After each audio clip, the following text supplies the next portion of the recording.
Bonjour, nous sommes ravis de vous accueillir sur tourisme.tv. Le secteur du tourisme est souvent le parent pauvre des campagnes électorales. Qu'est-ce qui mobilise votre venue sur ce salon? Eh bien, c'est très juste ce que vous avez dit. Le fait qu'aucun des candidats, en dehors de moi, n'ait voulu venir sur le salon du tourisme, alors que le tourisme est probablement une des activités les plus essentielles pour l'avenir du pays. Vous savez que j'ai axé ma campagne électorale sur le produire en France. Eh bien là, on est au cœur du produire en France. Des activités qui sont produites chez nous, qui attirent des clients de l'étranger, donc de l'argent de l'étranger, et qui en même temps servent les Français. Ça sert à la fois à la production intérieure et à, d'une certaine manière, une exportation, puisqu'on va chercher des clients à l'étranger. Et donc c'est un secteur tout à fait essentiel, en développement. Il y a à coup sûr 600 000 emplois qu'on pourrait créer dans les 5 ans dans le secteur du tourisme. C'est un des secteurs qui est le plus facile sans doute à développer pourvu qu'on le soutienne. Et pourquoi aucun des candidats ou aucune des politiques menées jusqu'à présent n'a eu cette démarche? Parce qu'ils ne se rendent pas compte de l'importance.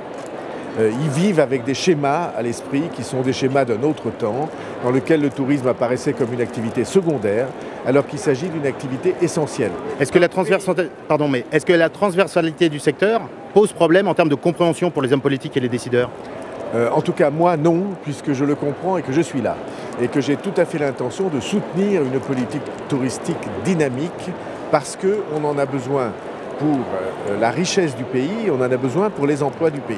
Quelles seraient justement les premières actions à mener selon vous de manière un peu plus concrète auprès des professionnels? La manière la plus concrète et la plus évidente que je propose, c'est que toute entreprise de moins de 50 salariés en France, c'est-à-dire l'immense majorité des entreprises touristiques, puisse se voir offrir la possibilité de créer un emploi sans charge sociale pendant 2 ans, pourvu que ce soit un emploi pour un jeune ou un emploi pour un chômeur. Et vous voyez que d'un seul coup, ça offre un ballon d'oxygène réel, simple, sans avoir besoin de démarches administratives compliquées, et une vraie aide et un vrai soutien. Mais il y a spécifiquement au tourisme des vraies problématiques. La présence ou non d'un ministre en fait partie. Quel est votre point de vue? Non, en tout cas, dans mon gouvernement, le tourisme sera identifié. Mais vous savez que je veux un gouvernement très restreint, parce que je pense qu'il faut faire des économies, y compris au sommet de l'État. Ça n'empêche pas qu'il doive y avoir un ministre qui prenne en charge le secteur du tourisme et qui le défende. La question, c'est que la plupart des responsables politiques croient que le tourisme, c'est une activité secondaire, c'est une activité, un peu, je ne sais pas, l'idée qu'ils s'en font. C'est l'oisiveté qui domine.